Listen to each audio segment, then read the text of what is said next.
क्या खान साहब वहां पे पहुंचे हैं? खान सर वहां पहुंचे हैं क्या?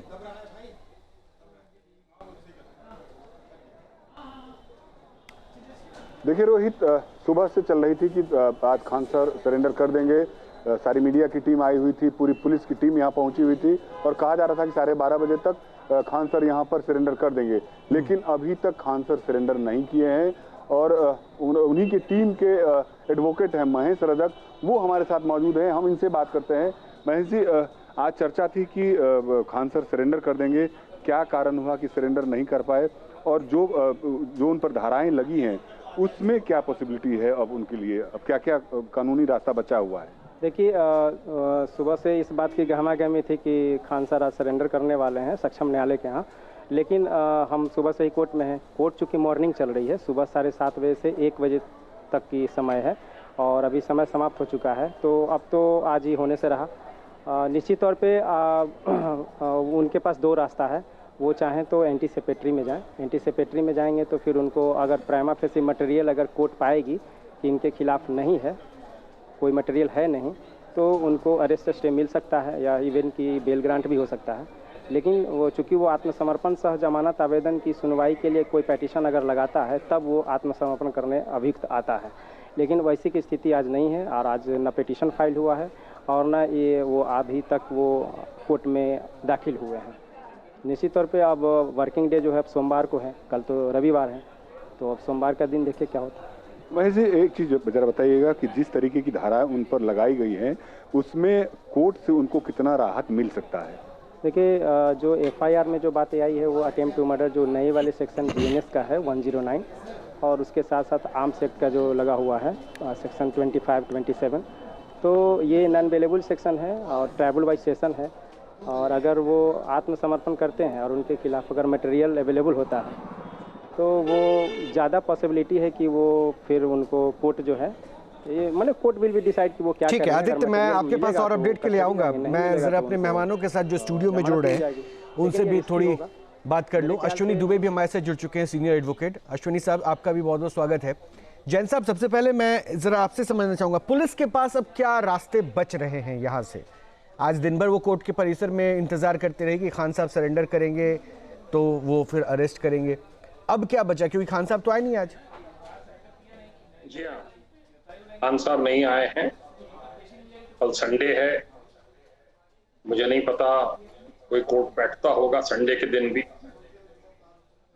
रही बात इसकी कि जो मेरा मानना है ना, मुझे इसमें 25 आर्म्स एक्ट का केस लग रहा है और ना ही 307 जो अब नया बीएनएस में 109 है ना, मुझे उसका लग रहा है। कोर्ट उनके गार्ड ने बयान दिया है, खान सर के कहने पे मैंने फायरिंग करी, कोई शूट टू किल नहीं है, दिख रहा है ऊपर की तरफ करके फायरिंग कर रहा है। अगर उसको घेर रहे हैं लोग बाग, उसको मार रहे हैं, उसका वेपन स्नैच करने की कोशिश कर रहे हैं, तो मेरी ओपिनियन में he is very much within his rights to fire back और सेल्फ डिफेंस में। रही बात इसकी कि ये कोई कोर्ट के समक्ष बयान नहीं है, जो जैसे कलमबंद बयान कहते हैं गार्ड का, ये पुलिस के समक्ष दिया गया बयान है और उसकी कोई बहुत अहमियत नहीं होगी। इस पे जिरह होगी, उस पे डिसाइड होगा, पर मुझे नहीं लगता कि इसमें कोई ऑफेंस गंभीर प्रकृति का है। अगर कोई नीचे आए हैं अटैक करने, वो कौन लोग थे, वो साबित हुआ है शायद कि वो ज्ञान बिंदु जो बगल में है, तभी उनके डायरेक्टर को जेल भेजा गया है, तो उनके द्वारा भेजे गए थे। तो भाई अगर किसी के ऊपर कोई अटैक करने आएगा तो वो सेल्फ डिफेंस में तो कार्रवाई करेगा और उसका सब सीसीटीवी फुटेज अवेलेबल होंगे। मैंने सारे सीसीटीवी के फुटेज नहीं देखे हैं, पर ये है कि ये अगर दूसरे पक्ष ने कोई भेजा है, इनकी तरफ से कोई एग्रेशन नहीं है। गार्ड्स को बुरी तरीके से पीटा गया है, मैंने देखे थे विजुअल्स, खून बह रहा है, तो उसमें अगर वो सेल्फ डिफेंस पे फायर करता है तो मैं नहीं समझता कि ये सेल्फ डिफेंस में फायर करना, वो भी उसने कोई गोली किसी को मारी नहीं है, हवा में फायरिंग की है बचाव के लिए कह सकते हैं आप। तो क्या स्टेटमेंट देगा उस पर निर्भर करता है। जो कोर्ट में कलमबंद बयान होंगे तो ठीक है पता सर, चलेगा। ठीक है सर। अब एक बार जरा मैं अश्विनी दुबे का रुख करूंगा। अश्विनी जी, सारी पॉसिबिलिटीज आपने देख ली, अब मुझे जरा कोर्ट के सिनारियो समझाइए। एक लॉ अबाइडिंग सिटीजन, एक सम्मानजनक चेहरा, छात्रों के भविष्य को बनाने वाला, उसके खिलाफ नॉन बिलेबल ऑफेंस में भी एफआईआर है, अब तक उन्होंने सरेंडर नहीं किया, इमेज की क्रेडिबिलिटी की बात हो रही है, सरेंडर नहीं किया, पुलिस ढूंढ रही है, ये कहा जा रहा है। क्या कोर्ट में ये तमाम पॉइंट्स रखा जाएगा अगर इंटरिम बेल के लिए वो जा रहे हैं? तो ऐसे में क्या बन सकती है पॉसिबिलिटी? रोहित भाई, बहुत बहुत धन्यवाद। आपके शो पे बहुत दिनों के बाद बैठा हूं, आपने मौका दिया। देखिए, पहला ये है कि मोरालिटी लीगैलिटी को टेक ओवर नहीं कर सकती है। लीगल पहलू अलग है, मोरल पहलू अलग है। मोरालिटी के आधार पर एक शिक्षाविद का जो कार्य है फैजल खान का, वो बिल्कुल निंदनीय है। लेकिन एक कानून का विद्यार्थी होने के नाते और एक डिफेंस काउंसिल होने के नाते मैं ये बात बताऊं कि धारा 109 जो बीएनएस की लगी है रोहित भाई, वो दूसरे लोगों को अपराध करने के लिए उकसाना, इंस्टिगेशन का केस है। और इंस्टिगेशन के केस में एट द मोस्ट कोर्ट के पास क्या क्रेडेंशियल एविडेंस है? सिर्फ उस गार्ड का बयान कि फैजल खान ने कहा गोली चलाने के लिए, और उसकी एडमिसिबिलिटी खास तौर से अभी भारतीय साक्ष्य अधिनियम के मुताबिक शून्य है।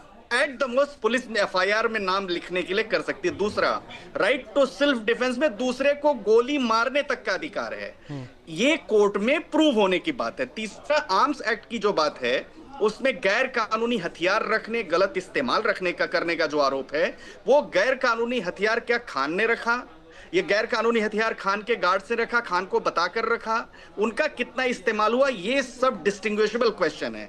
अभी क्वेश्चन ये है कि जो ये धाराएं हैं, उन धाराओं में बेल थोड़ा सा मुश्किल होता है। अच्छा, लेकिन अगर हम आगे के दिनों में रोहित भाई करें तो क्रेडिबिलिटी इस एविडेंस की नहीं, आने वाले दिनों में एफआईआर क्वैश भी हो सकता है। चार्ज के स्टेज पर फैजल खान के खिलाफ जो आरोप लगा हुआ है हत्या के लिए उकसाने का, क्योंकि इसमें आप देखेंगे 109 में डायरेक्ट कुछ नहीं है, और वो एविडेंस बाद में आएगा कि फैजल खान ने ही कहा कि आप जो है गोली चलाइए, वो बात के एविडेंसेस हैं। तो अभी पुलिस की थ्योरी उतनी मजबूत नहीं है। अब हम आ जाते हैं दूसरे क्वेश्चन की तरफ। एक शिक्षाविद होने के नाते जो व्यक्ति समाज में शिक्षा का व्यापार कर रहा है, उस व्यक्ति को बहुत संभल के हर एक एक्शन को मूव करना चाहिए। अब खान के जो रेड कारपेट पे गार्ड्स के साथ चलने का वीडियो आप देखिए, तमाम ऐसे जो हमारे देश के महान विभूतियां उनके खिलाफ एविडेंस बात करने के देखिए, दूसरे जो और कोचिंग सेंटर्स चल रहे हैं उनको नीचे दिखाने की बात करिए।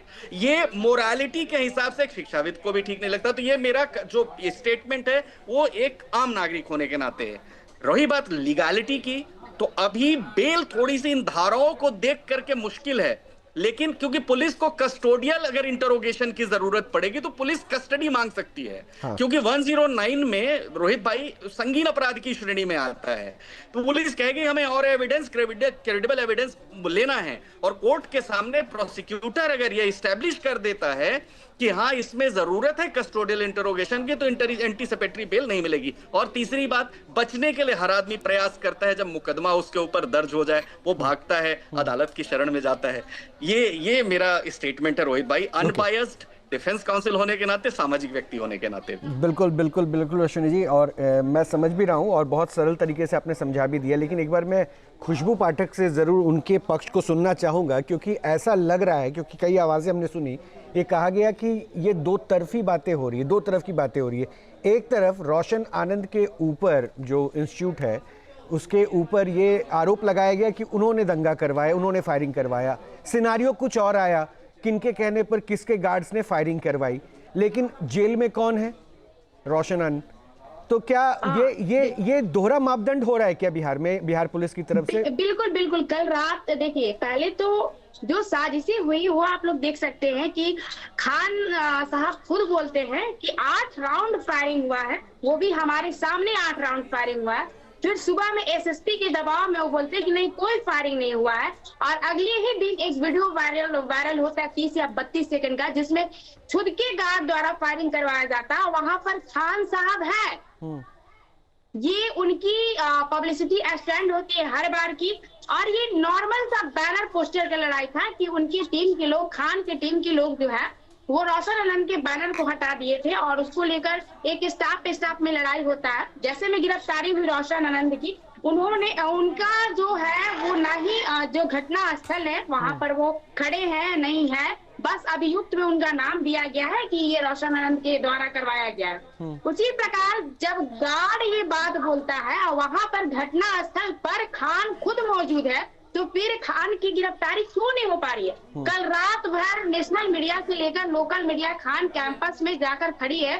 खान नौटंकी करने के लिए छात्रों को बैठाया हुआ, अगर मीडिया अगर प्रशासन चाहती तो वहां से उसको निकाल कर ले जा सकती थी, लेकिन एक नौटंकी प्रशासन ही कहीं ना कहीं इन सब चीजों से मिली हुई है। लेकिन फिर मतलब आप ये कह रहे हैं कि प्रशासन प्रोटेक्ट कर रहा है, खान सर को प्रशासन प्रोटेक्ट कर रहा है। खान घटना स्थल पर मौजूद है, लेकिन खान फिर भी अभी आज कोर्ट में मौजूद होने वाला ऐसा पता चला है। जब FIR हुआ है तो FIR में उनके गार्ड ने खुद एक्सेप्ट किया है कि खान के कहने पर मैंने गोलियां चलाई। ये कोचिंग के वर्चस्व की लड़ाई और एक निर्दोष शिक्षक को फंसाने की कोशिश। मैं काम करता हूँ उसको थोड़ा सा, देखिए मैंने आपकी आवाज सुन ली, मैं समझ गया कि आप जो कह रही हैं, आप कह रही हैं कि पुलिस ने दरअसल प्रशासन का जो है ये दोहरा मापदंड था। जैन साहब बेहतर समझा पाएंगे। जैन साहब जरा पूरा सिनारियो समझिए और इसको जरा बताइए, क्या वाकई ये प्रशासन की लापरवाही नहीं है या फिर ये स्टैंड होता है, ऐसा करना पड़ता है? एक तरफ आप खान सर को अरेस्ट नहीं कर पाए, अब भाई जिसके ऊपर आरोप लगाया आपने, रोशन आनंद का एविडेंस भी दिख गया कि रोशन आनंद की तो इन्वॉल्वमेंट ही नहीं थी, लेकिन वो जेल में है, वो मौजूद ही नहीं थे कार्यस्थल जो घटना स्थल है।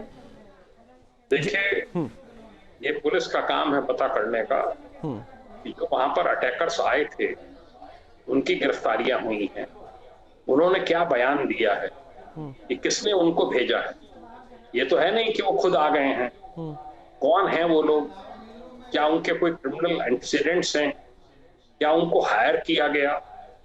उन्होंने बयान दिया होगा रोशन आनंद के खिलाफ कि ज्ञान बिंदु से जुड़े हुए हैं, तभी जो है रोशन आनंद को जेल भेजा होगा। रोशन आनंद भी कोई ऐसा टॉम डिक एंड हैरी तो है नहीं, वो भी एक उसके डायरेक्टर हैं और वो भी बड़ी कोचिंग चलाते हैं। यहाँ पे वर्चस्व से ज्यादा जो फी स्ट्रक्चर है उसकी लड़ाई है।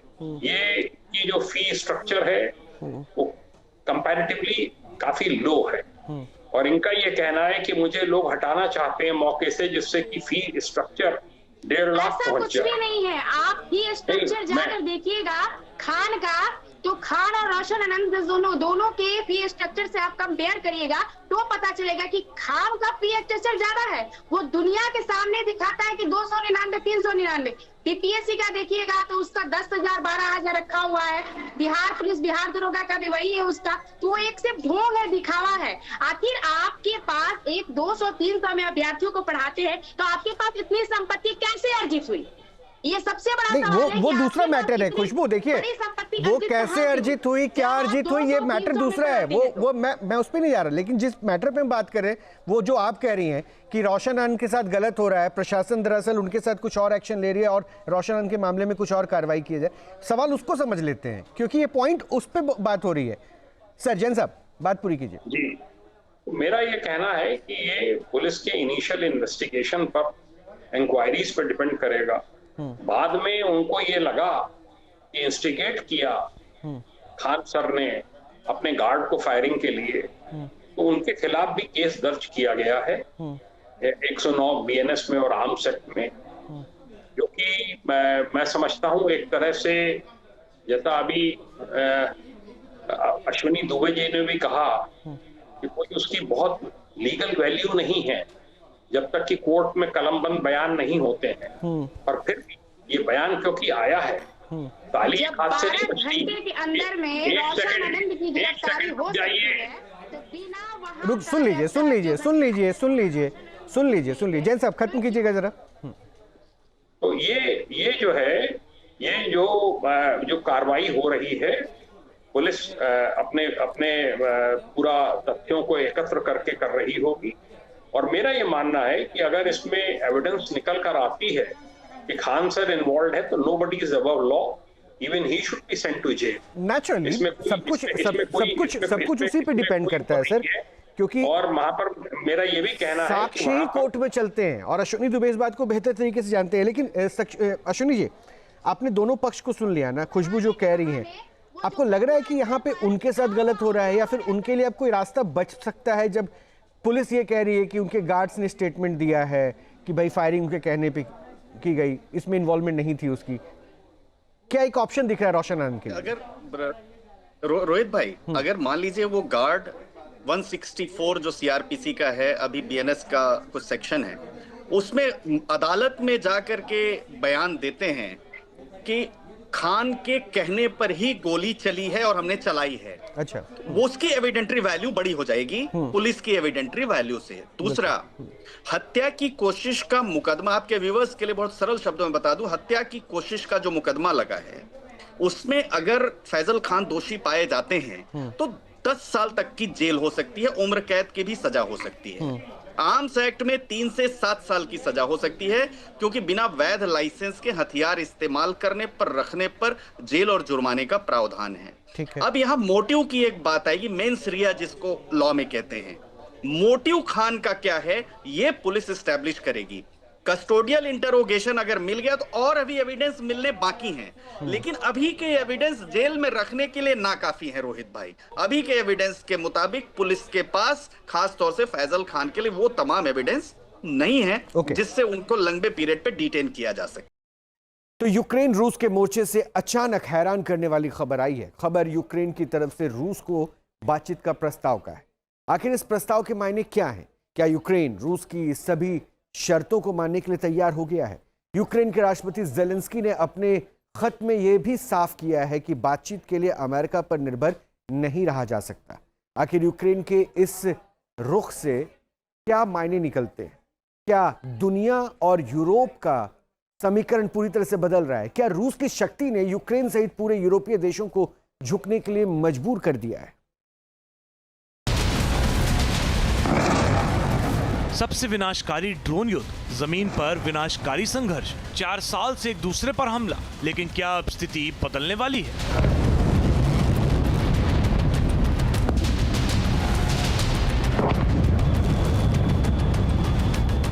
क्या रूस और यूक्रेन के बीच समझौता होने वाला है? क्या पुतिन के पावर ने यूक्रेन को झुकने के लिए मजबूर कर दिया है? अभी तक अमेरिका और यूरोपीय हथियारों के दम पर सुपर पावर रूस को चुनौती देने वाले यूक्रेन के राष्ट्रपति व्लादिमीर ज़ेलेंस्की के तेवर ढीले पड़ गए हैं। ज़ेलेंस्की ने रूस के राष्ट्रपति व्लादिमीर पुतिन को एक ऐसा सार्वजनिक पत्र लिखकर सीधे आमने सामने बातचीत का प्रस्ताव दिया है। साल 2022 में रूस यूक्रेन के बीच युद्ध चल रहा है। युद्ध शुरू होने के बाद यह पहला मौका है जब ज़ेलेंस्की ने पुतिन को सार्वजनिक रूप से संबोधित करते हुए पत्र लिखा। ज़ेलेंस्की ने लिखा कि युद्ध खत्म करने के लिए दोनों नेताओं के बीच बातचीत जरूरी है। ये बैठक किसी तटस्थ देशों में की जा सकती है। बातचीत ना तो मॉस्को में होनी चाहिए और ना ही कीव में। यूक्रेन के राष्ट्रपति के ऑफर से यही लग रहा है कि रूस के पावर के आगे अब उसके लिए ज्यादा दिनों तक ठहरना आसान नहीं है। वैसे पुतिन के ऑफर पर क्रेमलिन की तरफ से सदी हुई प्रतिक्रिया दी गई है। क्रेमलिन की तरफ से जारी बयान में कहा गया है कि ज़ेलेंस्की पुतिन से मिलना चाहते हैं तो वो मॉस्को आ सकते हैं। क्रेमलिन ने ज़ेलेंस्की की तरफ से लिखे गए खत को देख लिया है। इसके बारे में राष्ट्रपति को अवगत कराया जाएगा। 4 साल से रूस यूक्रेन के बीच युद्ध चल रहा है। भले ही रूस को यूक्रेन के खिलाफ टोटल विक्ट्री हासिल नहीं हुई है, लेकिन यूक्रेन के करीब 20% हिस्से पर रूस का कब्जा जमा हुआ है। वैसे रूसी राष्ट्रपति साफ कर चुके हैं कि कुछ लाल लकीरें हैं जिसे रूस यूक्रेन को कभी लांघने नहीं देगा। रूस के राष्ट्रपति व्लादिमीर पुतिन का कहना है कि रूस को यूक्रेन के यूरोपीय संघ में शामिल होने पर कोई आपत्ति नहीं है, लेकिन यूक्रेन का नाटो में शामिल होना रूस के लिए स्वीकार्य नहीं होगा। युद्ध के दौरान रूस के नियंत्रण में आए डोनबास क्षेत्र को यूक्रेन को वापस नहीं सौंपा जाएगा। व्लादिमीर पुतिन ने कहा, रूस ने अभी तक यूक्रेन के खिलाफ लड़ाई में अपनी ऑर्शनिक हाइपरसोनिक मिसाइल का कारगर इस्तेमाल नहीं किया है। अगर इस मिसाइल का इस्तेमाल होगा तो यूक्रेन में हाहाकार मच जाएगा। सवाल है कि यूक्रेन की तरफ से शांति की बात क्या इस बात का प्रमाण है कि अब यूक्रेन आगे युद्ध लड़ने की स्थिति में नहीं है? क्या ज़ेलेंस्की का पुतिन को खत सुपर पावर अमेरिका की अनदेखी है? क्या यूक्रेन का ऑफर वर्ल्ड ऑर्डर के बदलने का संकेत है? क्या ज़ेलेंस्की का यह ऑफर अमेरिकी साख पर सवाल है? यूक्रेन राष्ट्रपति ने अपने खत में यह भी कहा है कि अमेरिका पर निर्भर रहकर युद्ध समाप्त होने का इंतजार करना सही नहीं होगा। उन्होंने संकेत दिया है कि अमेरिका प्रशासन का ध्यान फिलहाल अन्य अंतर्राष्ट्रीय मुद्दों पर है। विशेष रूप से ईरान से जुड़े घटनाक्रमों पर भी केंद्रित है। वैसे ज़ेलेंस्की के खत का ट्रंप ने स्वागत किया है, लेकिन साथ में ज़ेलेंस्की पर तंज भी कसा है। Ukraine has been given a tremendous amount of our without our military and our equipment, Ukraine wouldn't be alive to fight today.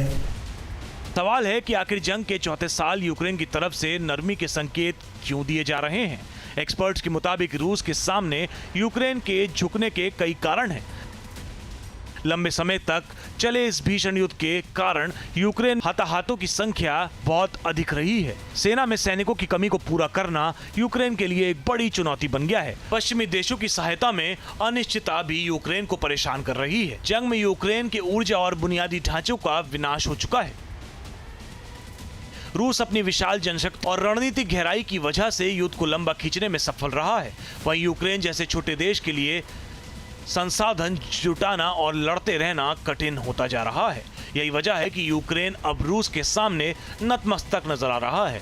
इसके अलावा वैश्विक शांति और आर्थिक स्थिरता के लिए दुनिया भर के देश युद्ध विराम की वकालत कर रहे हैं, जिससे यूक्रेन के नेतृत्व पर कूटनीति का दबाव बढ़ रहा है।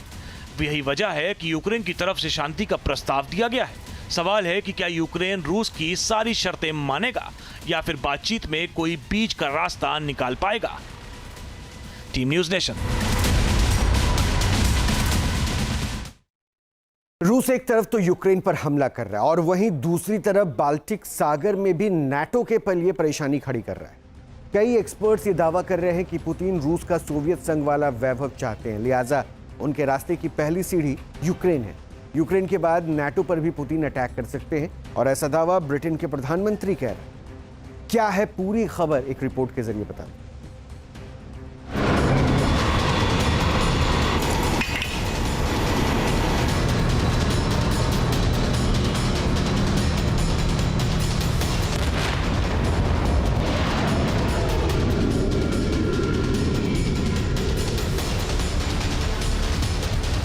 Набор время.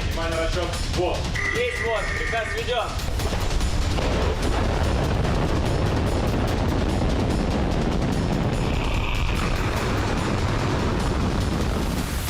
पुतिन का ग्रेटर रूस प्लान, ब्रिटेन हैरान। यूक्रेन के बाद नाटो की बारी, रूस करेगा हमला प्रलयंकारी।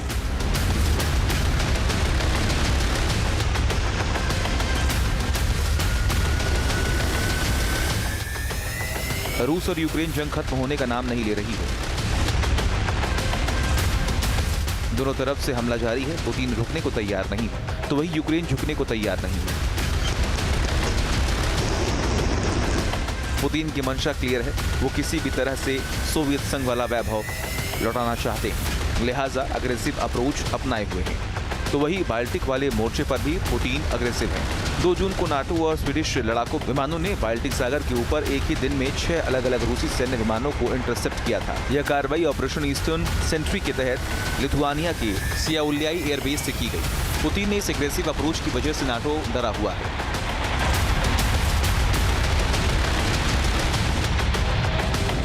ब्रिटेन के प्रधानमंत्री ने कहा कि वो रूस नाटो पर भी हमला करने के बारे में सोच रहा है।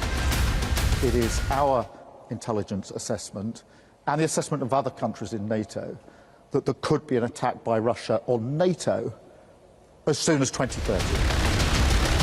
जाहिर है जिस तरह से रूस नाटो देशों की घेराबंदी करने में जुटा है, उससे डर का माहौल है। हालिया EFIS की रिपोर्ट में बहुत बड़े खुलासे हुए। EFIS की रिपोर्ट के मुताबिक यूक्रेन जंग में रूस का बहुत नुकसान हुआ। बावजूद इसके रूस और भी ताकत के साथ सैन्य संसाधन जुटा रहा है।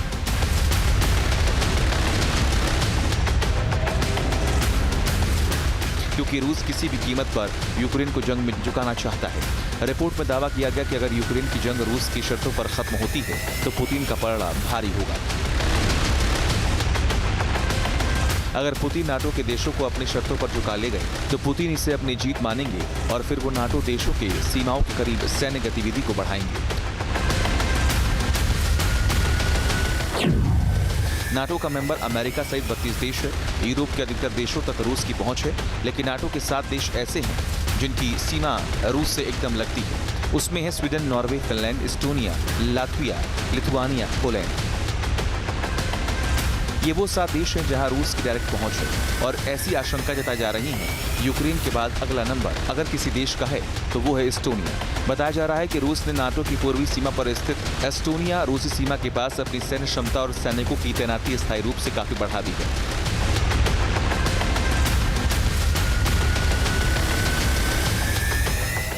इस भारी तैनाती के बीच एस्टोनिया और नाटो लगातार अपनी रक्षा तैयारियों को मजबूत कर रहे हैं, जिसमें सीमा पर एंटी ड्रोन शील्ड लगाना शामिल है।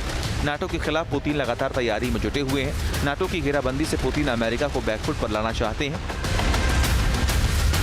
लिहाजा वो यूरोपीय देशों को लगातार टारगेट कर रहे हैं। नाटो देशों को कंट्रोल करने के लिए पुतिन ने बहुत बड़ा फैसला किया। रूस ने अपनी ओरेश्निक मिसाइल को बेलारूस में तैनात कर दिया है, जिसकी वजह से पोलैंड, एस्टोनिया, लिथुआनिया और लातविया की परेशानी बढ़ गई है, क्योंकि बेलारूस में ओरेश्निक की तैनाती से रूस की पहुंच सीधे इन देशों तक हो गई है, क्योंकि बेलारूस की सीमा इन देशों से लगती है। रूस और यूक्रेन जंग के बीच में ही पुतिन की सेना ने इस मिसाइल को डेवलप किया था और बिना परमाणु वॉरहेड के यूक्रेन पर दागा था।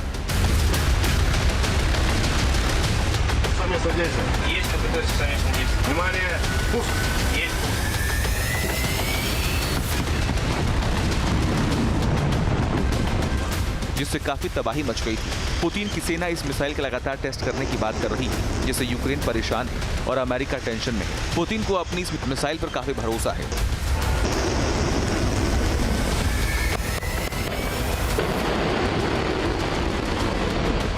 रूस की जो ओरेश्निक मिसाइल है उसकी रेंज में यूक्रेन समेत 16 यूरोपीय देशों के 44 नाटो बेस हैं। जाहिर है ब्रिटेन के प्रधानमंत्री को इसी बात का डर है, क्योंकि रूस ने नाटो के खिलाफ चक्रव्यूह रचना शुरू कर दिया है।